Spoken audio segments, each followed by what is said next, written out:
Right, so I'd like to welcome Dr. Jenny Barker-Devine. Right, I've got myself watching to make sure I don't talk too much. So I really do like to have a good conversation. I love to hear what you all think, what questions you have, or what experiences you have. Maybe you grew up on a farm, or you remember visiting grandparents or something like that on a farm. I'm always interested in hearing people's stories. And Zoom friends, welcome.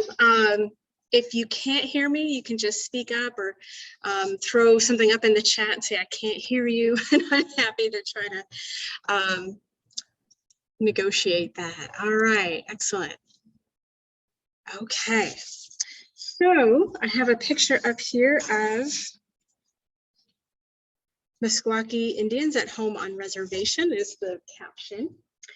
And in 1918, more than a century ago, an anonymous Meskwaki woman in Tama County, Iowa, shared her autobiography with ethnographers who then translated her words into English. She recalled how at the age of 9, her mother asked her to plant and raise her own crops and to work alongside the adults. She did so with the reluctance of any child who would rather play with her friends. But once the crops were ready, her mother asked her then to cook what she had raised. After I'd cooked it, my parents would taste it, she said, and they would talk about me and they would say, it tastes really good, what she has raised. And I felt proud whenever they said that about me. But actually, I was just told that out of a desire that I would become a competent cook. In other words, at 9 years old, it was a good first try. But she continued to learn through trial and error until at the age of 12, her mother trusted her to take on that role for the family. By the time she granted this interview in 1918, the Meskwaki woman had reached late middle age. And for her, learning how to grow and prepare food was part of her preparation for her role of growing and sustaining her community. So her very traditional work was really significant during the late 19th century and the early 20th century. She lived with the legacies of forced removal, and she faced assimilationist federal policies that were designed to eradicate Native American cultures and practices. These were policies that denied her access to the land, limited her legal rights, and ultimately her ability to grow and prepare food. And interestingly, her story is actually representative of women in agriculture in Iowa and around the world. So according to the Food and Agriculture Organization of the United Nations, women make up about 45% of the global agricultural labor force. The percentage is higher in Asia and sub-Saharan Africa, where small-scale farms, many of which are operated by women, supply 80% of the local food. Yet it's estimated that women and girls make up 60% of those around the world who are consistently food insecure. In many nations, sexism creates significant barriers to credit, financial services, education, policymaking, and even the food itself. All right, sorry, I was supposed to move the slide and I realized I didn't. There we go. It's just blank. Oh, the slide is not moving here.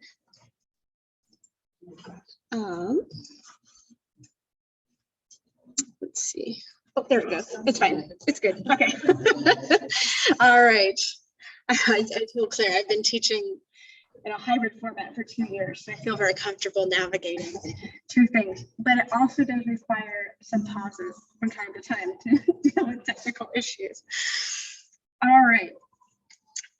So. Are you supposed to have something on there? No, it's supposed to be blank. Yes, just blank. But thank you for asking.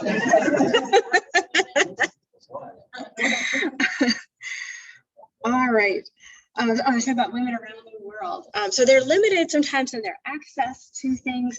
But we know women grow and sustain their communities through food, but they make up less than 20% of our landowners worldwide. So the good news is that research suggests that when women farmers are empowered with greater financial resources and decision-making power, they tend to reinvest their profits in the community, addressing issues like literacy, education, poverty, health, violence, climate change, and ultimately national security. And so for this reason, development experts tell us that the future of farming is most definitely female. Not only should women have a seat at the table, they should be leading the conversation. So today we're going to explore the ways in which Iowa's women throughout the state's history have turned to agriculture to feed their families and transform their communities. For example,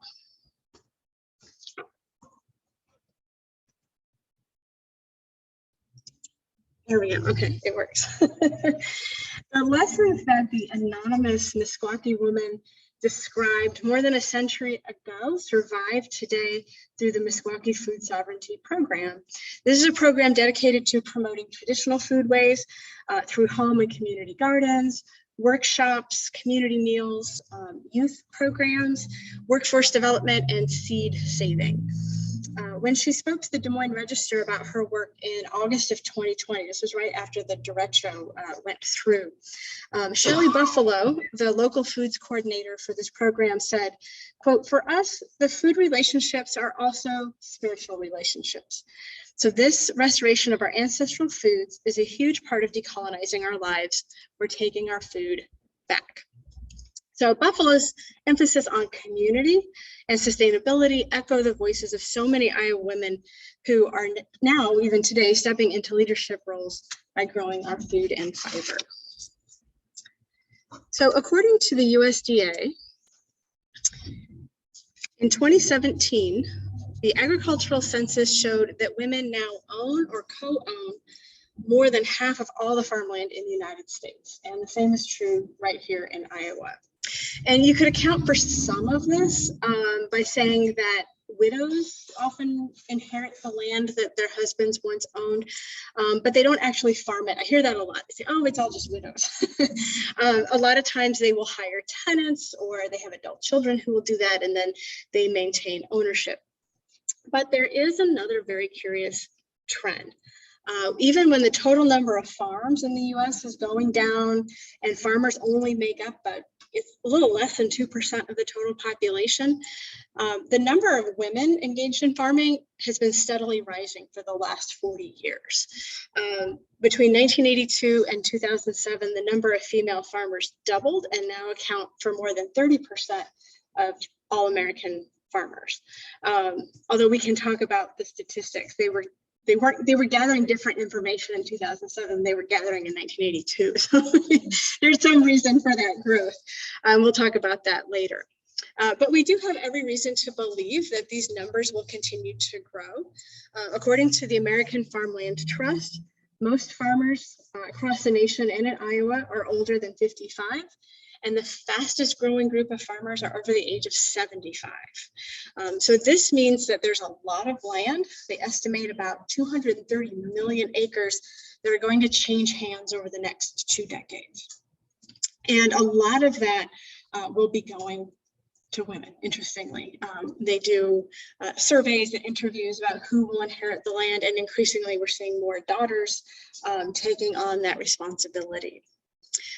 So it's projected that women are going to inherit or purchase the majority of that land, and it's believed that they may be bringing some unique approaches to agriculture with them.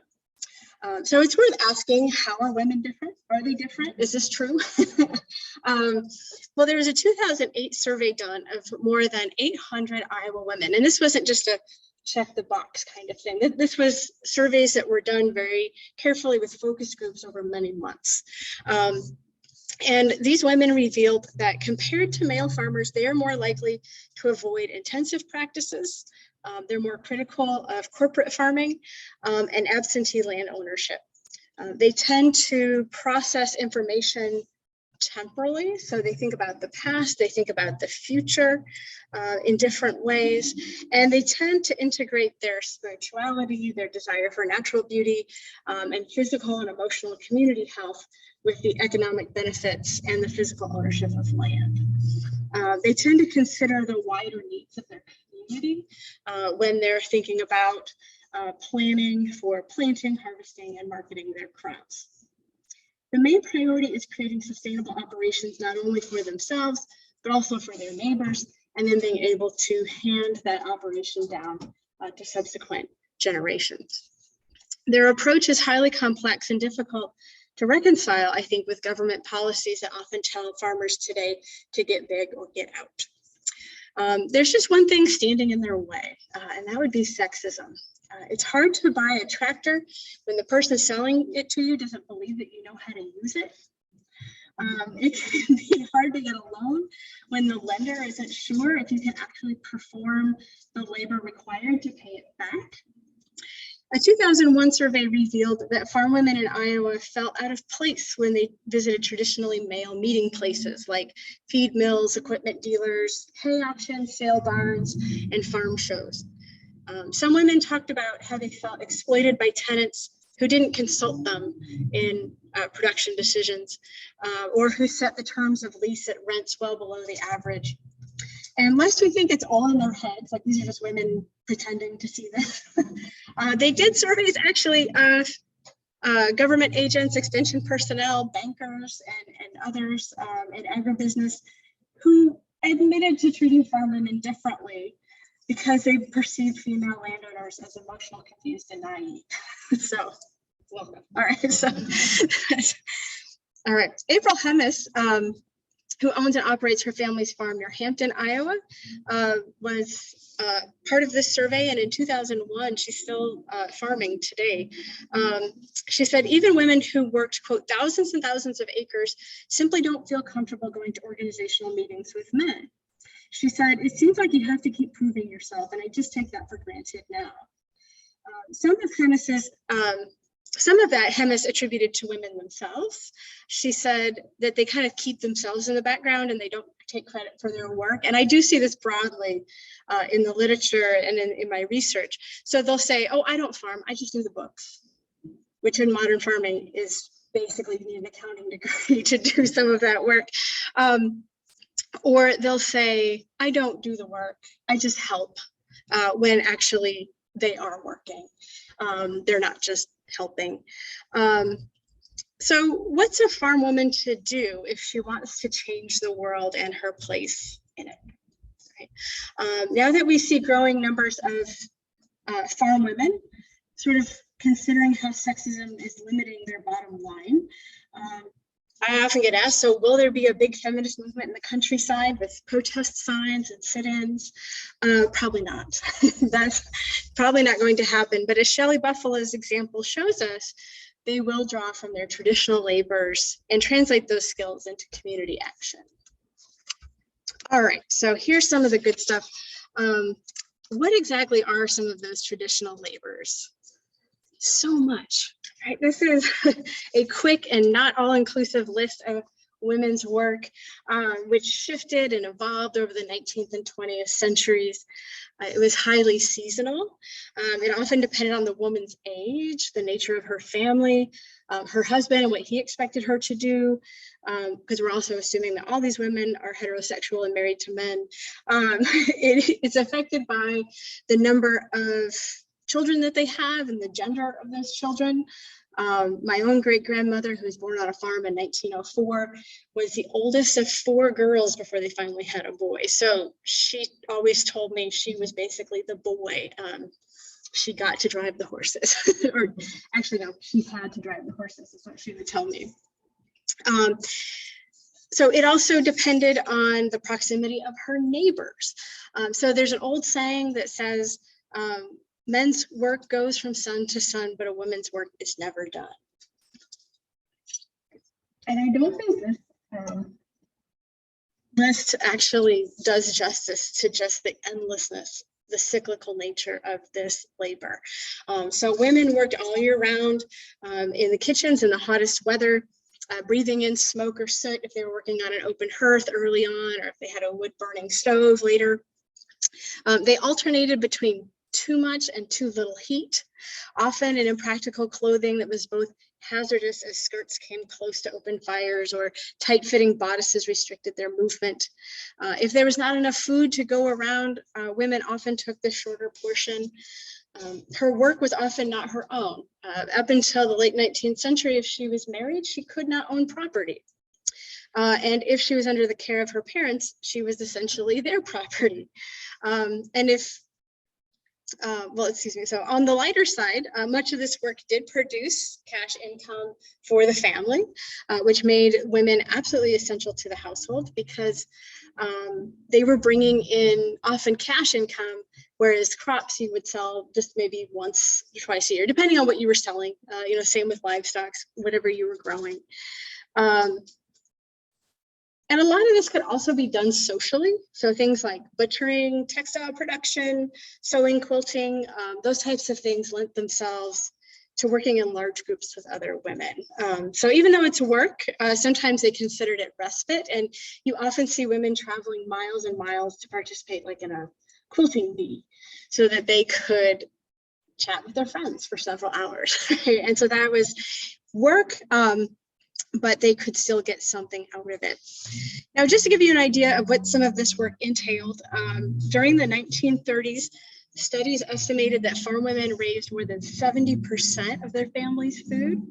And even in 1960, they were still raising about 40%. I got my pages mixed up.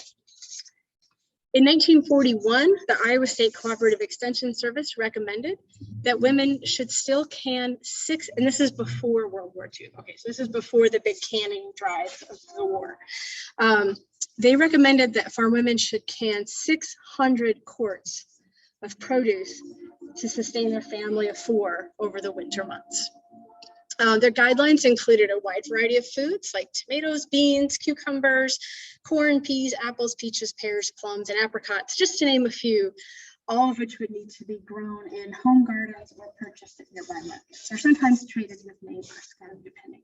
So there's so much there. And oftentimes what we see with women's work too is they couldn't always make good arguments for why they needed certain modernizations in the home, like running water.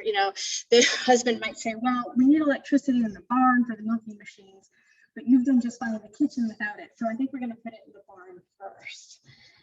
There was this great story, I think it was Luella Zolmek, who was an Iowa farm woman, who had, this is in the 1950s, like 5 children under the age of 7 at one point.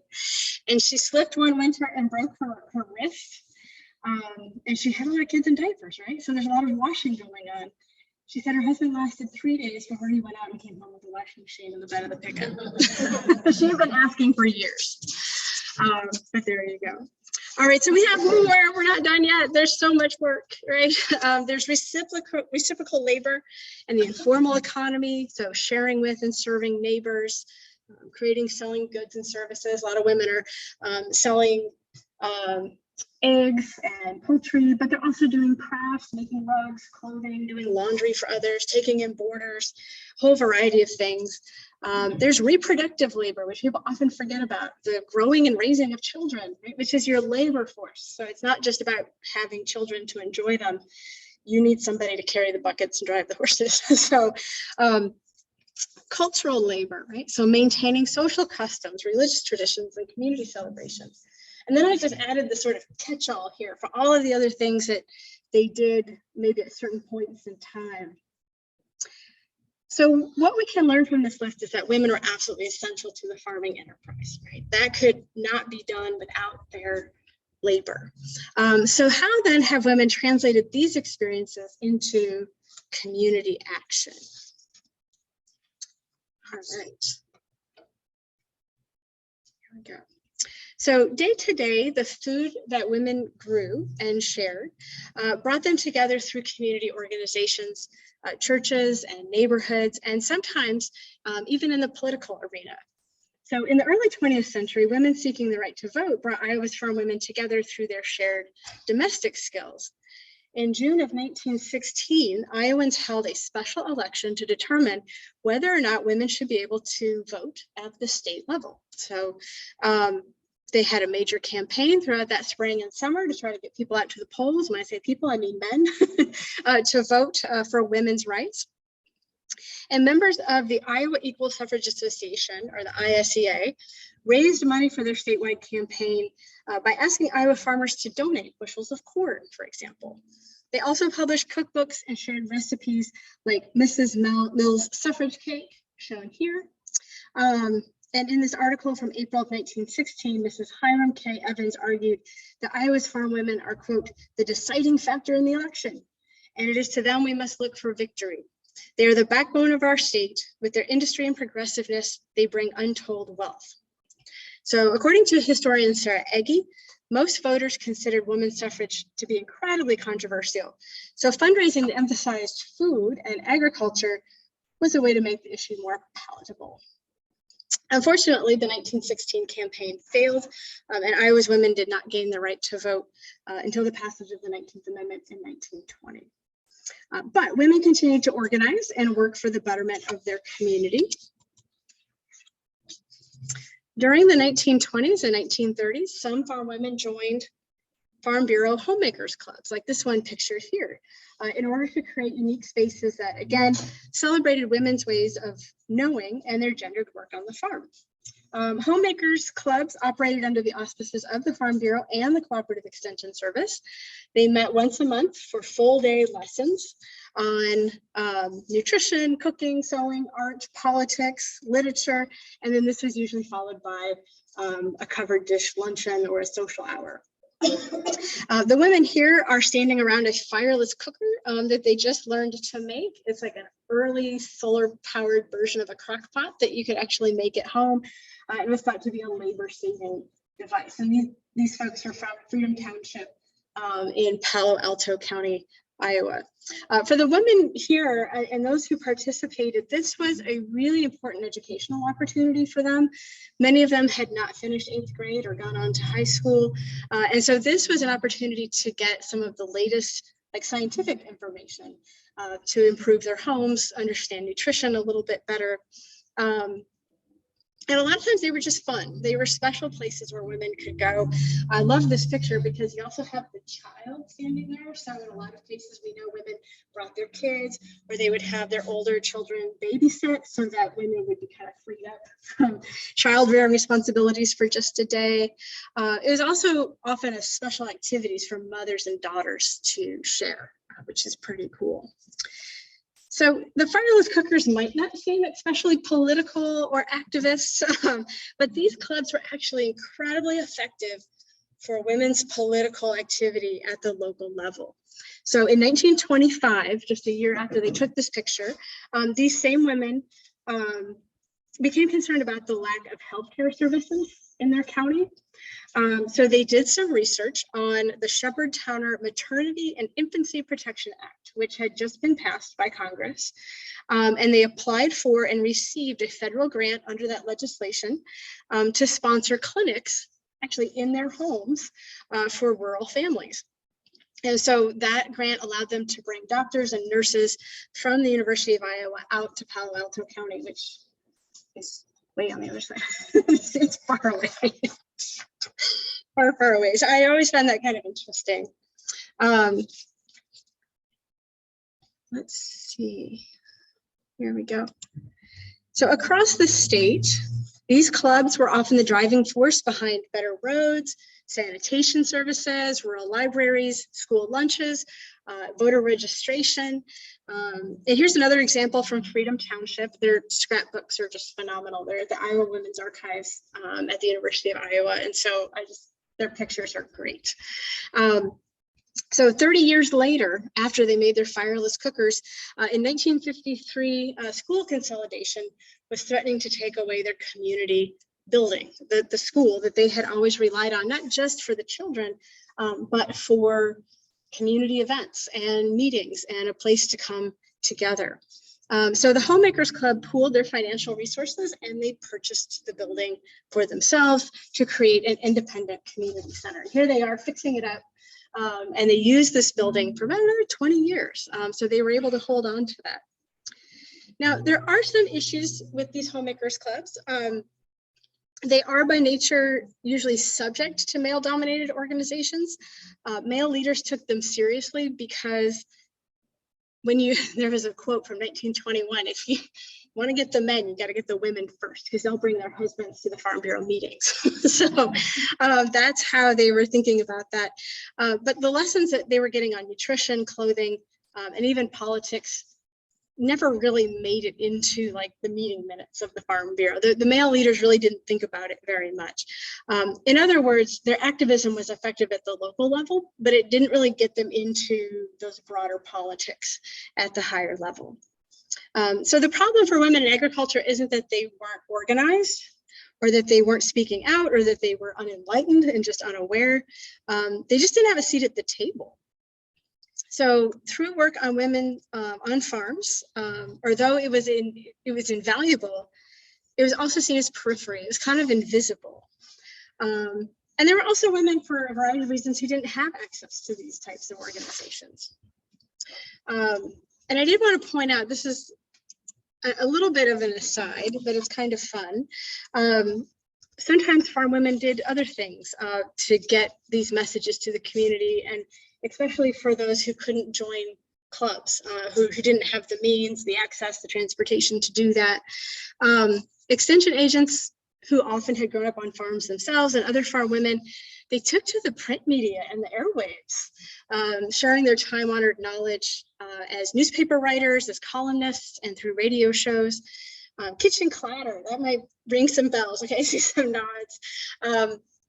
This began as a half-hour radio show with the host, Leanna Driftmeyer. She shared household tips, recipes, personal stories, gardening advice, information on farming, marriage, child rearing, and community organizing. And the radio show aired from 1926 to 1986. It's the longest running homemakers club, I think, not homemakers program. Her daughters do it after she passed away. Yeah. Yeah, it's pretty phenomenal. And they had a big staff. I mean, it was quite the thing. And then in 1936, they started this magazine, and the Iowa State University has a number of these digitized. So you can go back and read them. They're a lot of fun. This one ran from 1936 to 1986. And at its height was had a circulation of 150,000 copies per issue. Which means there's probably twice as many women reading it, because they would often share subscriptions and pass things around. So this was very well known among Iowa's women, both in small towns and on farms. But again, these are mostly for women who are living on farms or in small towns. And I wanted to kind of take a look at urban women. When I was invited to this talk, I was really, interested in the projects being put forth by the Tapestry Farms here in Davenport, and I thought, gosh, there's got to be a history of that all over Iowa, right? There's got to be something there. So that's how I learned about the Meskwaki Food Sovereignty Program. I was like, okay, I'll do some research and see who else is gardening. And that was really interesting. And then a few years ago, I had an opportunity to hear from a scholar talking about immigrants, primarily Mexican-Americans, who raised gardens in other urban areas. So I thought, let's look at that a little bit. Because community action comes in all shapes and sizes. Right? You don't necessarily have to be organized to make improvements to your community. So there's a lot of communities that relied less on official organizations and more on family ties and cultural traditions for transmitting this knowledge of agricultural practice. And this was especially important in immigrant communities. So beginning in the 1890s, Mexican and Mexican-American families were migrating to Iowa's urban spaces, often as workers for the railroads, but they also worked in manufacturing and food processing. Companies advertising in Texas and Mexico often advertised higher wages than they were currently getting, less congested urban environments. I mean, Iowa cities are pretty nice. We don't have anything too big, so that's all right. And the one that I found so interesting in these advertisements, free garden plots. And in some of the oral histories, they say that's precisely what brought them to Iowa, was the free garden plot, that they could grow their own food once they arrived. So in the case of the railroad companies, their free but very substandard housing often consisted of boxcars situated on the edges of cities in barrios. And this is where families relied on those free gardens and the women's domestic skills to make it work. Into the 1940s, families still had to rely on hauling water, and most of them did not have electricity in those boxcars. Some did, but not all. Scholar Nathaniel Ochen documented the small but cohesive barrio established by workers for the Rock Island Railroad in Iowa City. And there, Maria and Leno Canos raised 5 children during the 1930s. Their daughter, Elena, recalled how to offset the cost of food, they grew sweet corns, onions, squash, potatoes, tomatoes, a whole wide variety of peppers that they had brought with them, and verdolagas, which is like a green. They also raised chickens and pigs in their backyard. So these types of resources fostered shared food, shared meals, and shared labor within a community. Food was considered so important that when the Canos family wanted to add a kitchen onto their boxcar, the neighbors contributed labor and materials to provide that important resource, and they paid them back in food. So we can't underestimate that power of informal neighborhood organizing. And so looking a little bit more closely, again, the Iowa Women's Archive has this really wonderful online exhibit about Latina women in Iowa that you can read on. And I was just really struck by how many of these women had grown up in these barrios, had known the traditional ways of growing and preparing their food. And then over time, you see that translated into community activism. So I chose one woman to talk about because she was from here in Davenport. She lived in Davenport's barrio, which was known as Cook's Point. So Mary Terranes was born in Mexico in 1918, the same year that our Meskwaki woman gave her oral history. And she migrated to the United States at the age of 5. So she lived here the vast majority of her life and did eventually become an American citizen. She had to leave school after 6th grade because she was the oldest and her mother needed help with all of the household tasks, including gardening. So following her marriage, she actually worked in agriculture. She worked with growing food on a larger scale and also working with the Davenport Produce Company, handling eggs. But she was pretty outspoken, and she very quickly became known for her negotiating skills. First, she worked with growers to improve wages and conditions for onion toppers working in the area. And then when the railroad closed the barrio in 1952 and forced many of the families to relocate, she became their spokesperson. And she eventually pursued an education. She earned an associate's degree. And as we see as like the 50s and the 60s progressed, she became very engaged with more formal organizations like the League of United Latin American Citizens. During the late 1960s, she became interested in migrant workers throughout the United States, particularly with the grape harvesters in California. And in the late 60s, there was a great boycott to protest their working conditions. And so she was part of that, picketing local supermarkets here in Davenport to protest those conditions. So this is one of my favorites. When I saw this, I was like, wow, that's really cool. In 1969, the civil rights leader and president of the United Farm Workers, Cesar Chavez, visited Davenport to come to, I see some nods. I'm wondering if you have stories you can tell me, because this is all new to me. I hadn't learned about this before, so I was so excited to see this. But he came to Davenport to attend a great boycott rally. They had a big reception in his honor, and Mary cooked all the food for them, and she planned it. And I thought, wow, you know, here she is thinking about other people and their working conditions and wanting to improve that. And how does she contribute? She relies on those traditional skills of making food, planning an event, and bringing the community together. So during her resume is very impressive. So throughout the 70s and 80s, she continued working to improve conditions for Latinx communities in the Quad Cities and throughout Iowa. But really, she credits that growing up in the barrio and working with her mother and valuing those time-honored traditions as propelling her into that role. All right, so Zoomers, I'm going to go back and see it, just a blue screen again. There we go. Oh, I missed Maria. Gosh, I'm sorry. There she is. All right. This was a cake that she made when she became an American citizen in 1962. And so I thought that was kind of fun that she celebrated with the cake. What's that? And she had to make her own cake. I don't know. She had 5 children, and I assume she passed on her skills to them, but I don't know. It's hard to say. The caption didn't say. So Torones worked as a community activist at a time when civil rights movements were providing new frameworks and capacity to give voice to issues related to racism and prejudice. And at the same time, farm women across the state faced entirely new conditions than what their mothers and grandmothers had experienced. To be sure, most now enjoyed running water and electricity and all of the creature comforts of urban life, but agriculture was increasingly unstable. According to the agricultural census between 1945 and 1982, Iowa lost more than half of its farms. At the same time, the average farm size nearly doubled, which makes sense. Okay. The cost of production also skyrocketed as farmers began relying on fossil fuels and buying feed and seed rather than growing their own.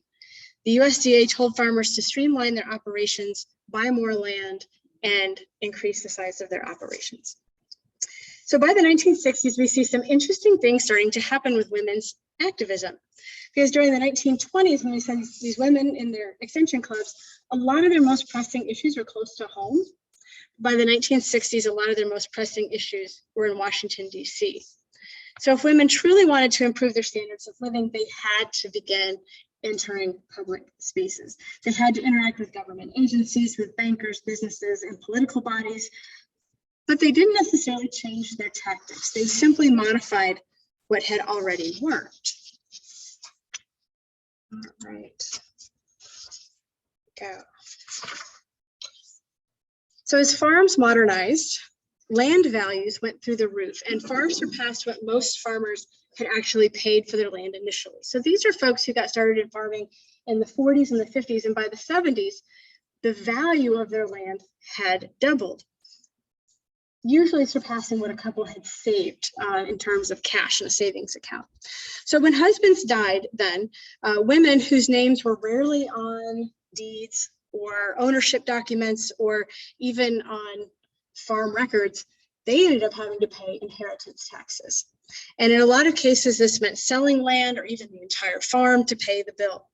And suddenly there's a flurry of activism of farm women trying to alter tax codes and establish women as landowners, thus prompting the very trend that we discussed at the beginning of this talk. So women are being asked to be counted in the agricultural census, as opposed to just being assumed to be there by their husband's name.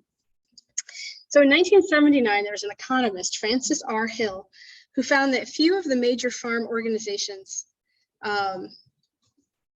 acted on this issue. So like the big, Farm Bureau, things like that, they really didn't act or lobby on this tax issue for women. So women realized that, quote, they would have to organize on their own.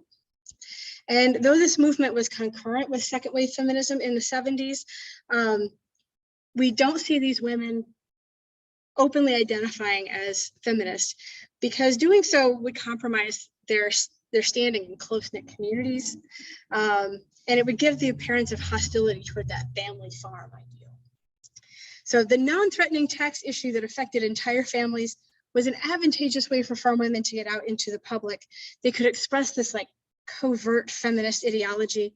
And this next quote comes from this article, which was in the New York Times, looking at these farm women, and the reporters would go in and say, "Are you a feminist?"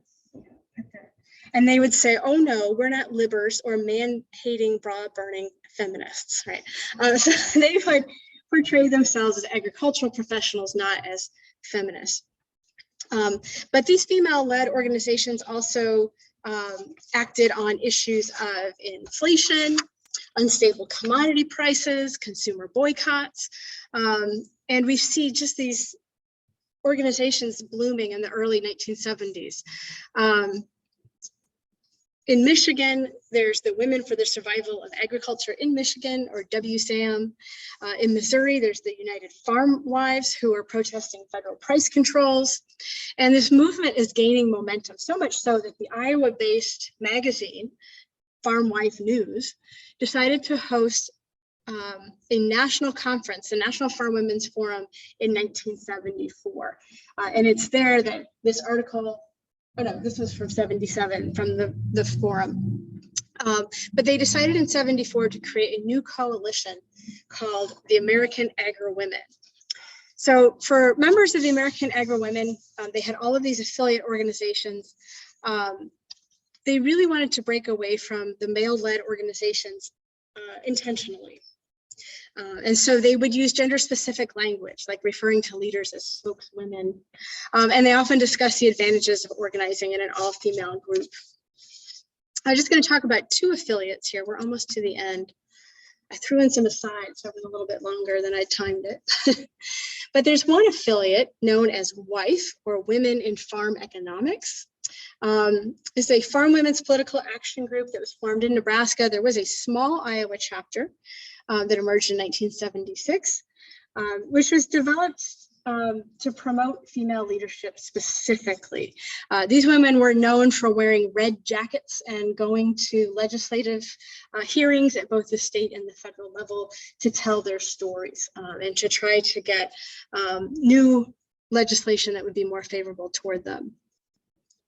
And in 1980, they had a pamphlet that explained that this is unique from most other farm women's organizations because it is not an auxiliary to any other group, and therefore it's free to make its own policies, set its own priorities, and achieve its goals unhampered by precedents, with precedents referring to stifling male leadership. But another member of American Agri-Women, this is my favorite one, absolute favorite one, was the Iowa Porkettes. They had the national chapter as well, but the Iowa chapter was a leader in the field. This was an auxiliary to the national pork producers. And in 1976, they were tired of feeling dismissed by the men. They got a subsidy from the Iowa pork producers every year to do their activities, and the checks were always late. And there's this great correspondence about, where's our check? Oh, we don't really care, it's coming eventually. And so they incorporated as their own group. They broke away. And they were a linked but separate marketing and advertising organization dedicated to promoting pork. So if you know pork, the other white meat, was a slogan coined by an advertiser named Russ Sanders. And they actually gave him his start. So there you go. So by the early 1980s, they managed all of the advertising and consumer campaigns with an annual budget of more than $100,000. Still, like the Porkettes or WIFE or the American Agri-Women never made it into the pages of Ms. Magazine, and the agrarian feminisms that they developed to justify their entry into public spaces have been largely dismissed as part of that second wave, because a lot of scholars see it as too conservative or not sufficiently empowering. But then we can consider what they accomplished. In 1982, the national pork producers changed their highest annual award from top pork producer to top pork producing family, because women were putting pressure to recognize their contributions to that.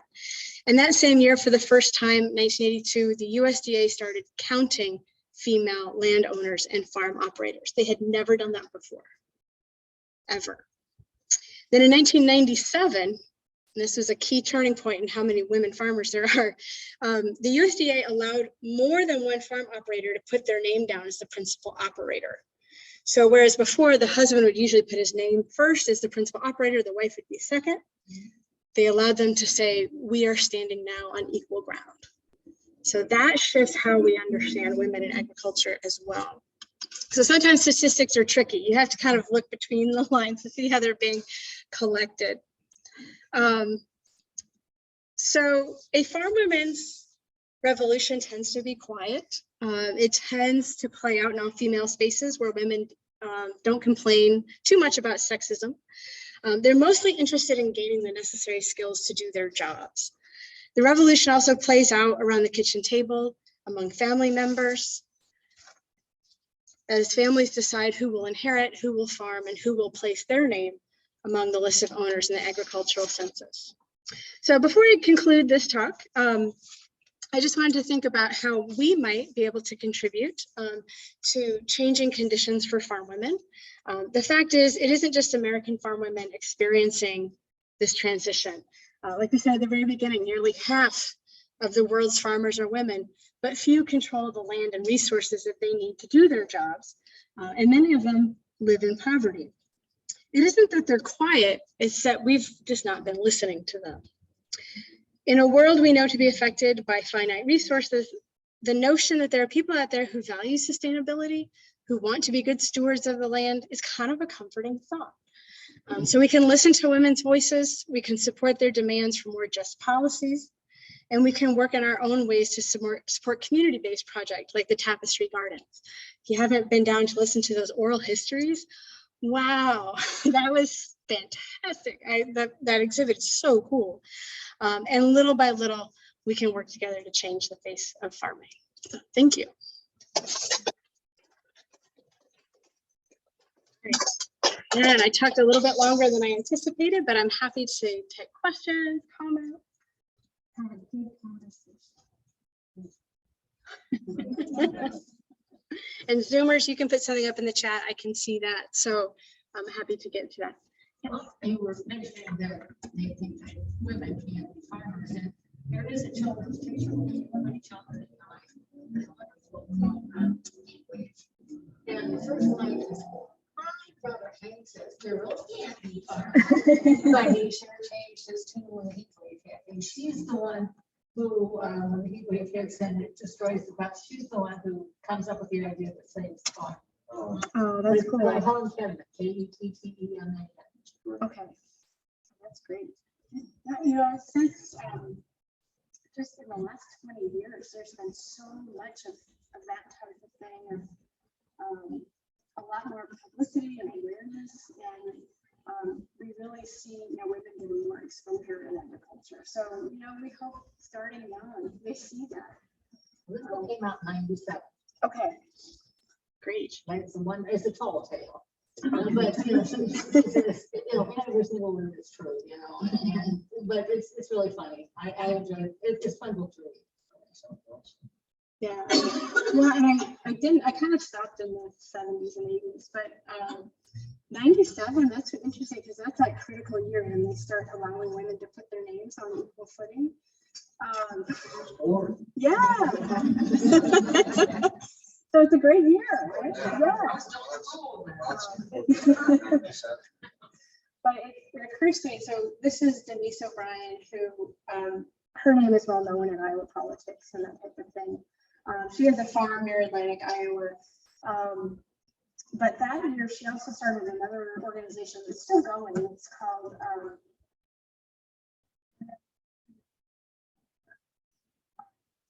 it's really, you can look it up, but they have tried to bring together not just farmers, but they have like nutritionists, restaurant owners, grocery store workers, you know, people, anybody who's interested in food, it doesn't matter. you can come together and they work on some of these problems, but it's mostly Iowa focused. And they still have conferences, and it's interesting there to listen to that younger generation of farm women who, you know, are in their 30s and 40s talking about, how do I get childcare for this? You know, I can't take a 2-year-old on a tractor. I'm like, yes, nobody talked about that before. Just wasn't in the literature. So You presented a very positive image of women in agriculture. Yes. They would do how they would approach. In the early 80s, when the farm crisis hit, lots were saying, yeah, I think they did that. yeah. A lot of male farmers got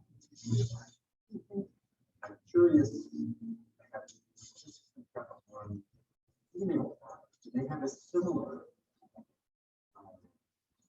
reaction to the crisis by ending their lives, or is it something about the women who are able to either community grouping, get the more support? I'm just curious about that. Yeah, so you're in luck. There's a new book coming out. It's by Pamela Runyon-Kerber. She's at Iowa State University. The cover art has been done, the page proofs are done. So now we're just waiting for it to go through the printing press and be produced. And I'm really excited about it. I was able to, read an early copy and do it. But it's all about the health crisis. And she was actually my graduate advisor. So when we were designing my dissertation project, which was about Irish activism, we had a lot of conversations about the farm crisis, and I said, I think that's another animal altogether. So I said, what I'd like to do is look at what women were already doing, and then someday someone can wake up and about the farm crisis. She said, sure. So she put that together, and it is absolutely gut-wrenching. It's a hard book to read, but I think it's a really important book to read. Because what she finds is that women struggled in the same way that men would, but they felt more free, I think, because of their sort of grounding in community-based work that they had already been doing, through churches, through community groups, that type of thing, to reach out to other people for help. So it's usually women who call the crisis lines. It's women who negotiate with the bankers. It's women who, so Pam she did a lot of oral histories for one, but she also went down to the state archives in Des Moines and got at Terry Branstad's files. And she didn't interview him, but she got his correspondence, and there's just box after box after box of letters from women, and they're almost all from women. Saying, my farm's going to be foreclosed now, what can you do for me? And these were like deeply personal letters. So it's interesting to see those kind of two different reactions. And I shy away from saying they were empowered by it. I don't think they wanted to be empowered by this experience. I think they just wanted to stay on their farms, but there were situations where you had these people with, 1,000 acres of corn and soybeans, and yet they had to go apply for food stamps because they couldn't feed themselves. They had lost some of that traditional labor, or they couldn't do it because it was actually more expensive to garden than it had been before. But it's the women who apply for food stamps. It's the women who take the food stamps into the stores and use them because their husbands are too ashamed to do it. And yeah, so the book is coming out soon. Pick it up, Pamela Runyon-Kerber. It's her name. And the title. I can see the cover art, and I could always pass it along to you.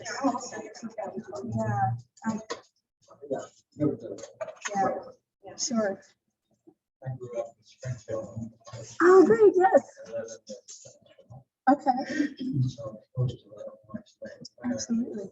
When I was a kid, I walked there every day. And it used to be built on some roads like the Stecker Folksville Fair. Yes. In the last several years, I'm not aware that that's been broadcast or publicized too much. So I don't know if they've downgraded that. Yeah. Industry, in a state fair, in that state fair, or other things that don't have taken priority. I don't know, yeah, because we go there. Jacksonville is just like 45 minutes from Springfield, so but yeah, I think anymore it's about what are the musical acts and what can you do on a stick and what else can you fry? Now I'm from Iowa regional, I'm really from Bluffs, so Iowa State Fair, I can't be a full superior, but it's fine. Yeah, I'll have to see. I know they still do a lot of agricultural exhibits, but most of the people I know that go are urban. They have no affiliation with farming. They never raised anything. Animal, vegetable, or anything. So that's And it's kind of the same way with Iowa State Fair. You hardly see any farm machinery and things like that displayed and to be sold and stuff like you used to, you know. Even the Davenport Fair, they used to have a big, you know, area that they displayed farm machinery, and now it's, you know, it's kind of wayside. Yeah. Yeah, so things have changed. And now, you know, a lot of what we're doing is education. You know, they bring kids out to the farm, show them how the food is raised, and introduce them to how to do this. And it's interesting because a lot of these women who are going into agriculture today were raised in urban areas, and they just see agriculture as an interesting career path. They're also pretty dominant in agribusiness, which is really interesting.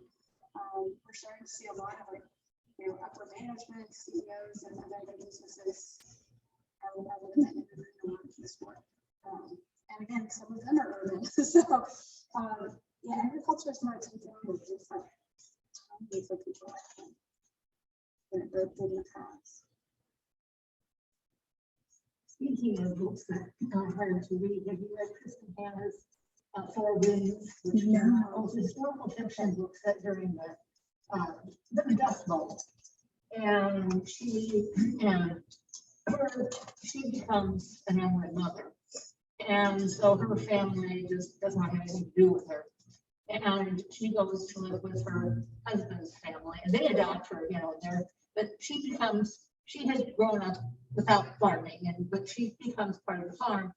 But then when the Dust Bowl hits, and the men all take off, they just leave their families, they can't deal with it. So now she's having to deal with this, and she finds the dust has affected her son so badly, he says we have to take him out to California. So the parents, her in-laws, don't want to leave. So now she's the sole support of her children, and the conditions that they live with are terrible. You know, the people in California call them Okies, and they're just treated terribly. They have these crummy shacks, and you have to buy, you don't get cash, you get script, which you have to use the company store, which charges a fortune, you know, but they were trying to unionize. And she doesn't want to be in the union, but then she realizes she has to, because that's the only way within the landowners are, and they get the police to collude with them. Oh, it's terrible. And the ending is awful. It's kind of a depressing book, but it really shows you what it was like. And you know, we were just saying that was, but she was empowered because the men were all just taken off and they couldn't deal with it. Yeah. Yeah, I mean, I always tell I put this positive spin on it, and I'm okay with that. But yeah, I mean, it was hard. It was a hard life. I mentioned my great grandmother, born in 1904, and she lived to be 102, so I knew her very well. And she was pretty lucid as to the end. So I grew up hearing her stories, and she became a city woman by choice. She very intentionally did not marry a farmer because life was hard. It was really hard. She did actually have a younger brother before the other one who passed away from the stomach complaint, you know, we would have called it at that point. And she was there when he passed and always so responsible for him. Like, you know, she was just like, oh yeah, I'm having electricity, I'm having water, I'm having all these things. And I have my own mother, so her daughter's baby book, and it's fascinating. Like, she was, my great grandmother was just so proud of the fact that she gave birth in a hospital and that her child had access to medical care, and doctors and nurses, and you know, she never looked at it. And she would tell me, she's like, oh no, like, it's not as great as you think, you know. And I don't think any person starts to say, so wife and 4 kids, and they went, they spent part of their summers every year.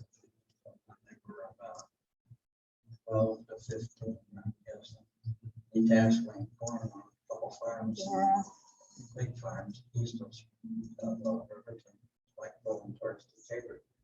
Well, little by little, those farmers have machinery that does that more so that those kids have lost out. And with today's kids don't have that opportunity.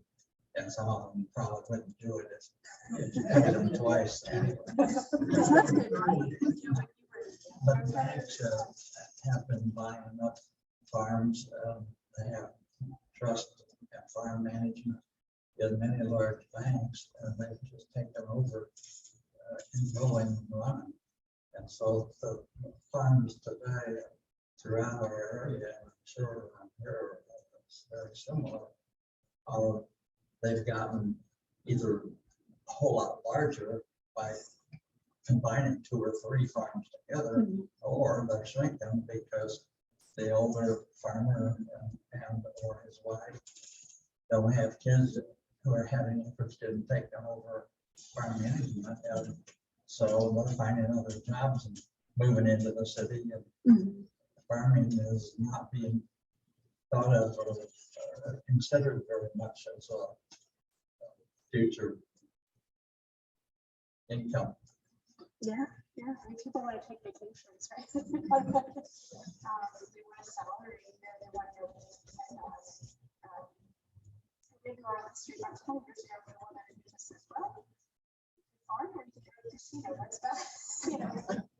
It's about, what you're going to do with your money, you just invest it in your land and your crops. You don't know how it's going to turn out. You just don't know what the future's going to bring. But I always think of that when I'm driving through the Midwest, and there's that River City casinos.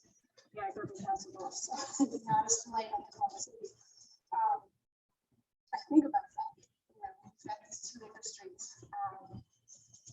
Those high-risk, that's an interesting thing to build an economy on. Yeah, young people just don't see it necessarily as a viable option. All right, well, I have 2 o'clock. I don't want to hold you, but I am happy to have conversations with folks who We're very interesting.